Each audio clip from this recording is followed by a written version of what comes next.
¿Sabías que hay una fuerza invisible que puede destruir tu alma desde dentro sin que lo notes?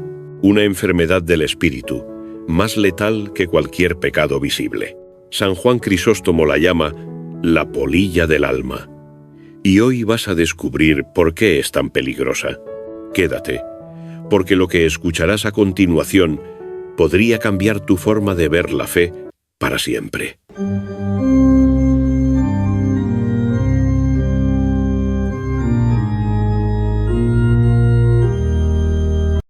El que viene de arriba está por encima de todos. El que es de la tierra pertenece a la tierra y habla de la tierra. El deseo apasionado de gloria es peligroso y nocivo y conlleva muchos males. Se parece a una espina difícil de extraer, a una fiera indómita, de numerosas cabezas, que se vuelve contra quien la alimenta. Igual que el gusano corroe el árbol donde nace, la herrumbre desgasta el hierro del que procede, y la polilla la lana, así también la vanagloria destruye el alma que la nutre. Es preciso, por eso, que pongamos empeño en hacer desaparecer este vicio. Mira cómo alivia Juan a los discípulos que lo padecen y con qué esfuerzo les da sosiego. Dicho lo anterior, se esfuerza en disuadirlos con los argumentos siguientes. El que viene de arriba está por encima de todos. El que es de la tierra pertenece a la tierra y habla de la tierra. Vosotros, dice, utilizáis constantemente mi autoridad y decís que soy digno de crédito. Pero, además, importa mucho saber que es imposible que quien viene del cielo goce de crédito ante quien habita la tierra. ¿Qué sentido tiene y qué quiere decir con está por encima de todos? Quiere decir que no necesita de nadie, que se basta a sí mismo y que es incomparablemente superior a todos. Afirma que es de la tierra y que habla de la tierra, pero que no expone un pensamiento suyo, sino que se expresa como Cristo. Si al hablaros de cosas de la tierra no creéis. Con estas palabras se refería al bautismo, no porque fuese terreno, sino porque lo confrontaba con su inefable generación. En el mismo sentido, Juan dice hablar de la tierra porque compara su doctrina con la de Cristo. En efecto, hablar de la tierra no admite otro significado que este. Si se comparan sus palabras con las de aquel, las primeras son intrascendentes, humildes, ruines, en fin, todo lo que cabe esperar de una naturaleza humana, en quien se hallan escondidos todos los tesoros de la sabiduría. Aquí se pone de manifiesto que no habla de razonamientos humanos. Dice, el que es de la tierra pertenece a la tierra. Sin duda, no todo lo que poseía era de la tierra, sino que lo fundamental provenía del cielo. Tenía un alma espiritual, algo que no procede de la tierra. ¿Por qué entonces dice que procede de la tierra? No quiere decir otra cosa, sino, soy insignificante, indigno de cualquier palabra, pues vivo en la tierra y en la tierra he nacido, mientras que Cristo nos ha venido del cielo. Luego de haber removido con esto un primer obstáculo, pasa a hablar claramente de Cristo. Antes de este momento, habría sido inútil sembrar palabras que no habría podido acoger la mente del auditorio. Solo después de haber extraído la espina, comienza a esparcir confiadamente las semillas diciendo, el que viene del cielo está por encima de todos. Da testimonio de cuanto vio y escuchó, mas nadie acepta su testimonio. Refiere cosas grandes y sublimes, y seguidamente continúa con un lenguaje menos elevado. Lo escuchó y vio es una forma humana de decir lo que sabía, lo conocía no porque lo hubiera aprendido con la vista o con el oído, sino que lo poseía todo en su naturaleza, porque había salido perfecto del seno del Padre, sin necesidad de maestro. Como el Padre me conoce, dice, así conozco yo al Padre. ¿Qué significa entonces lo que escuchó refiere, lo que vio testimonia? Es gracias a esos sentidos como percibimos todo nítidamente. Nos consideramos maestros fiables de lo que hemos percibido gracias a la vista o al oído. No son cosas que hayamos imaginado o que defendamos sin fundamento. Al objeto de hacerse entender, Juan dice lo que escuchó y vio. Muestra así que en él no hay mentira, que todo es en él verdadero. Para cerciorarnos del testimonio de alguien, solemos preguntarles una y otra vez: ¿lo has oído tú mismo? ¿Lo sabes por ti mismo? Si la respuesta es afirmativa, consideramos digno de crédito el testimonio. Cuando dice: juzgo según lo que escucho, digo lo que he oído de mi Padre, lo que hemos visto decimos y otras muchas cosas semejantes, no está afirmando que nos transmite cosas que él mismo ha debido aprender. Creer eso sería una gran insensatez. Su intención al expresarse así es remover cualquier desconfianza alimentada por la indecencia de los judíos. Como nunca tuvieron una opinión justa sobre él, recurre constantemente al Padre para avalar sus palabras. ¿Y por qué te extraña que recurra al Padre si con frecuencia acude a los profetas y las Escrituras, como cuando dice: ellas dan testimonio de mí?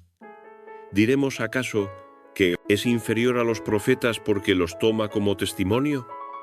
No, por supuesto.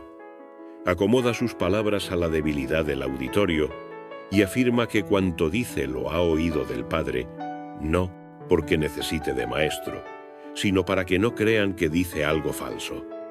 En resumen, lo que Juan está diciendo es: necesito escucharle. Viene del cielo y anuncia cosas celestiales que él solo conoce claramente.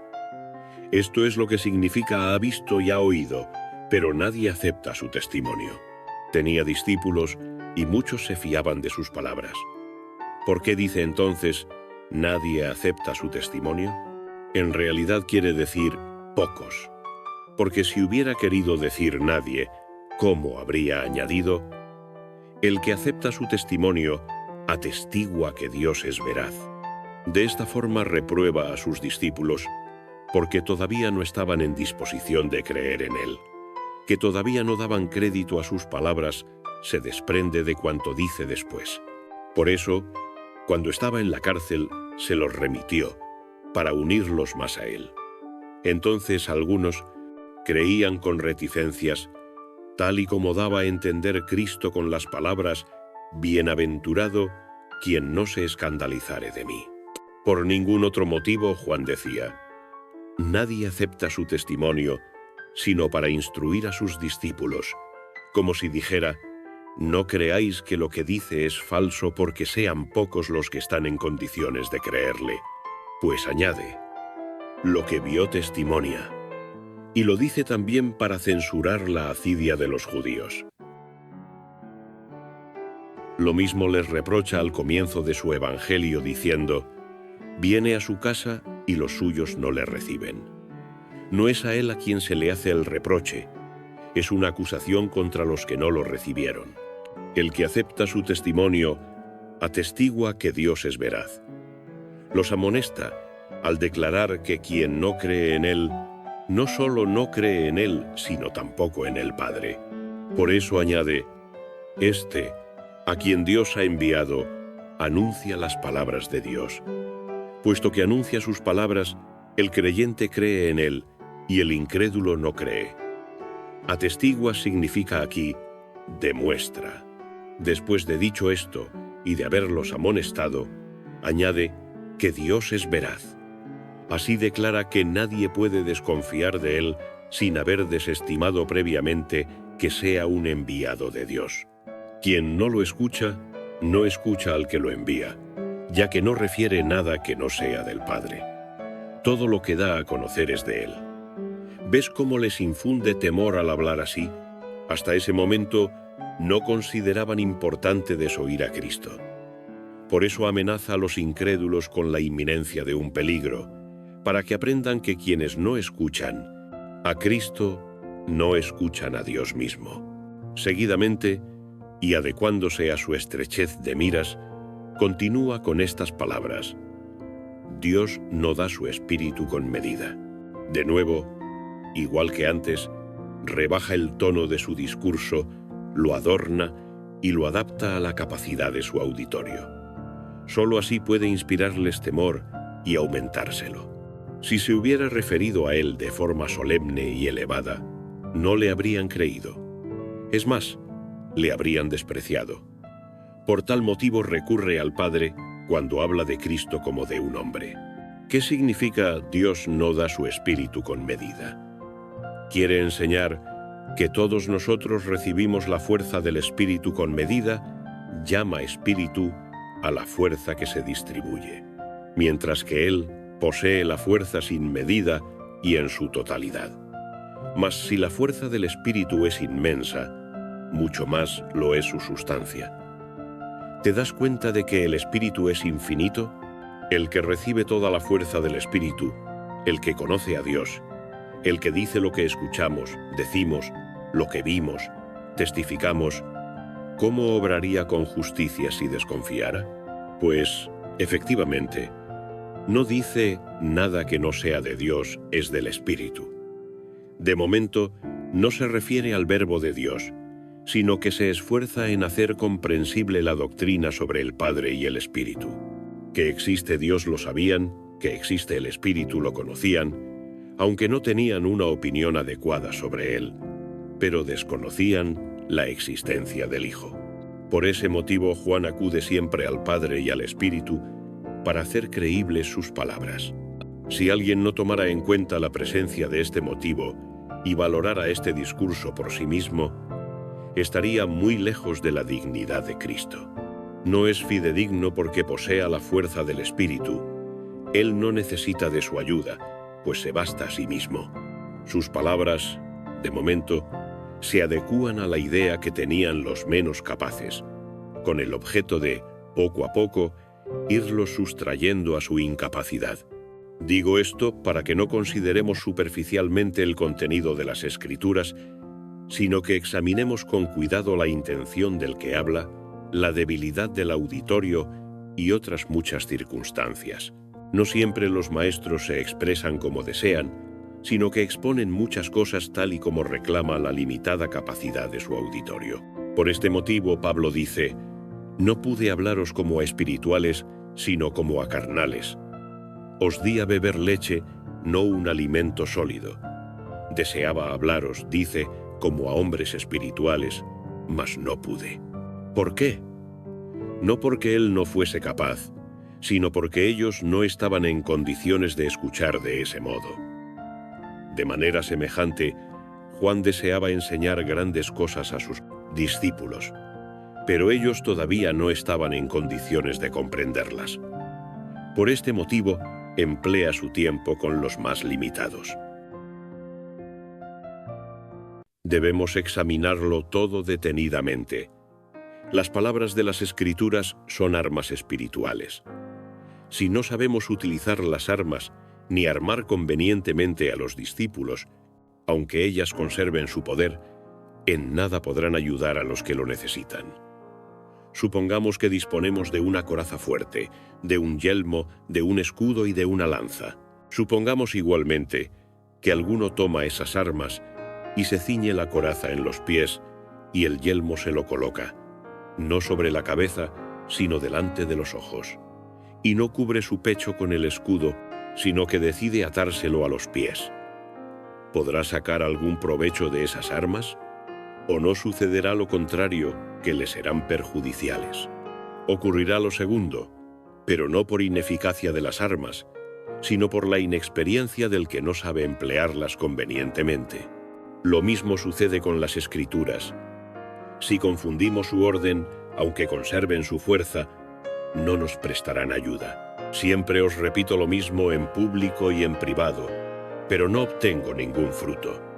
Os veo siempre pendientes de lo temporal y que, ni por asomo, participáis en lo eterno. Esa es la razón de que andemos despreocupados de la verdadera vida. Y, llegado el momento de combatir por la verdad, nos encuentra sin fuerza y parecemos ridículos a paganos, judíos y herejes. Vuestra despreocupación carecería de disculpa incluso si hubierais mostrado la misma negligencia en otros asuntos.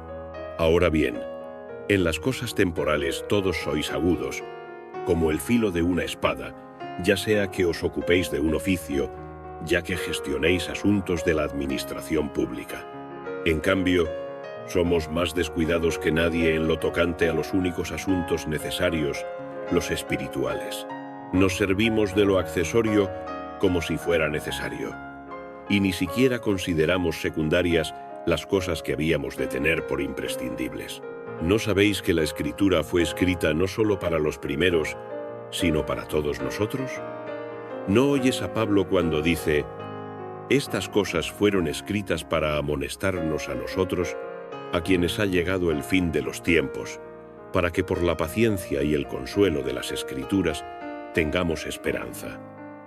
Ya sé que hablo en vano, pero no por eso dejaré de hablar. Aunque nadie me preste atención, mi proceder me excusará delante de Dios. Quien habla a oyentes atentos tiene por recompensa la buena disposición de su auditorio para escucharle. Pero el que no cesa de hablar aunque nadie le escuche, merece una recompensa mayor porque, según el juicio de Dios, cumple con su deber, incluso aunque nadie le atienda. Con todo, a pesar de que de vuestra mala acogida se derive que yo obtenga una recompensa mayor, prefiero tenerla más pequeña y ver aumentada vuestra salvación, puesto que considero vuestro provecho espiritual el mayor de los premios. Y digo ahora esto no con el objeto de hacer un discurso hiriente o molesto, sino para manifestaros el dolor que me produce vuestra negligencia, de la que, ojalá, todos nosotros nos veamos libres para dedicarnos con empeño a las cosas espirituales, para alcanzar los bienes del cielo, por la gracia y bondad de nuestro Señor Jesucristo, con el cual sea al Padre la gloria, juntamente con el Espíritu Santo, por los siglos de los siglos. Amén. La vanagloria consume en silencio, pero la humildad nos eleva al cielo. San Juan Crisóstomo no hablaba para ser admirado, sino para despertar almas dormidas. Hoy, esa voz milenaria ha resonado en ti. La pregunta es: ¿qué harás con lo que has oído? No dejes que estas palabras se pierdan en el ruido del mundo. Compártelas con quien más lo necesita. Suscríbete a este canal, Sermones de Santos, y permite que la sabiduría eterna de los padres de la Iglesia siga transformando corazones. Y recuerda, solo quien lucha por lo eterno alcanza la verdadera vida.